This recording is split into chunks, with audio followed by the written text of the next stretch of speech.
Hello guys, ayan, magluluto tayo ng baboy na ribs ngayon. Pasensya na yung boses ko guys kasi medyo kagigising ko lang at saka bumili ako ng ribs. Kasi ano dito, parang may bagyo. Mano ang panahon kasi masarap magsabaw ngayon. Ganitong panahon. Hindi ko mahalo-halo tuloy. Ito lang kasi yung pinaglagyanan ko guys ng ribs ko kasi medyo malaki siya. Tsaka yung iba, hiniwa-hiwa ko siya. Yan. Hindi ko siya maliliit. Wala akong yung malaki na itak. Kutsilyo lang. Kaya, ito, yung malambot na, baboy na ribs, may kasama siyang laman. Ito lang ang hindi kasi maghiwa ng kagaya sa atin na maliit. Ganito talaga sila maghiwa. Kaya, ayan. Wala akong pasok ngayon, kaya nagluluto ako ngayong hapon.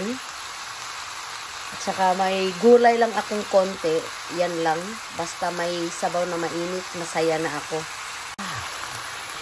Ayan, medyo na siya. Lalagyan na natin ng tubig yan. Ayan, lagyan natin ng tubig.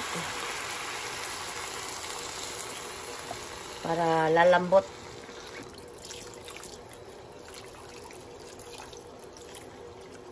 Ayan. Takpan muna natin. Ayan, i-check ko na yan. Nakalimutan ko guys na ilagay ko yung yung mais. Ayan, saglit lang. Nakalimutan ko talaga ilagay yung mais. Saglit. Bili ko ito guys, saglit. Na lang. Yan lang. 4 lang siya. Kalimutan ko. Madali lang naman itong maluto kasi mga baby sweet corn pa ito. Kaya okay lang siya. Kasi malambot naman yung mais. Kaya yan ang mais at saka yung cabbage. Ito yung cabbage ko guys ha. Yan. Yan ang cabbage ko. Panghalo-halo ko na lang lahat yan. Tapos lagyan ko ng timpla. Yun na. Masarap na. Ulam ko na.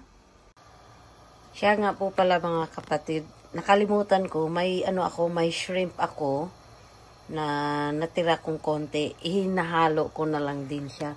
Kasi sayang na hindi ko maluto. Kaya pang ilang araw ko na itong makain din. Yan. Pang isahang luto na lang talaga ito. Yan. Pang isahang luto.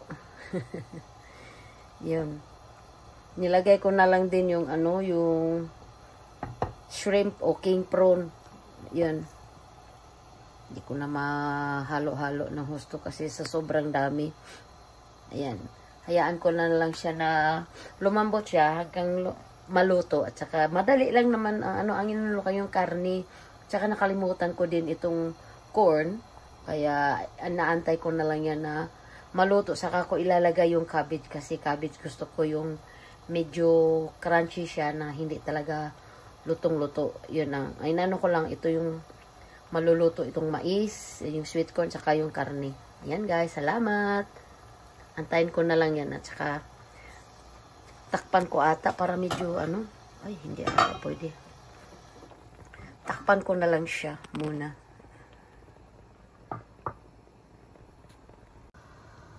Ayan, i-check na natin guys kung malambot na ba yung natin. Para ilagay ko yung pechay. Check muna natin. Kasi, ay, hindi pa. Hindi pa masyado. Opo, ayaw. Kasaglit. Yan. Hindi pa masyadong malambot yung laman. Hindi pa siya masyadong malambot. Palambutin ko talaga ng husto yung baboy para madaling makain. Ayan guys, ayan siya. Anyway, ako lang ang kakain nito, so okay lang sa akin. Pang ilang araw na ito mga kapatid. Sa totoo lang. Sa dami. Tsaka, papakin ko lang itong iba. Yung ibang, luto. Papakin ko lang siya. Kaya, antayin ko yun. Antayin ko na naman uli kung maluto siya. Lagyan ko ng repolyo. Yan guys, lagyan ko ng repolyo guys. Para lalambot. Yan. Pag itong malambot na, yan. Lagyan natin ng repolyo. Ang laki pa naman ng mga hiwa. Yan. Lagyan na natin yan. Teka saglit ha. Ayan guys, hindi ko pinakita guys yung paglagay ko ng yung sinisilid ko sa kasi ang hirap. Wala akong malaking paglutuan. Napakahirap talaga. Maraming gulay ang inahalo ko kaya yun. Maya-maya luto na yan guys. Antayin ko na lang yan. Natimplahan ko na pala yan. Kaya hindi ko siya pinakita kasi walang tagahawak ng cellphone ko. Ang gamit ko lang talaga sa pag-video ay cellphone. Kaya yan. Yan guys. Luto na yan guys. Inaantay ko na lang yung gulay. Tsaka yan. Saka ako kakain din. Ayan, maraming salamat po sa papanood nyo sa aking mga video. God bless everyone. Be safe. Bye-bye.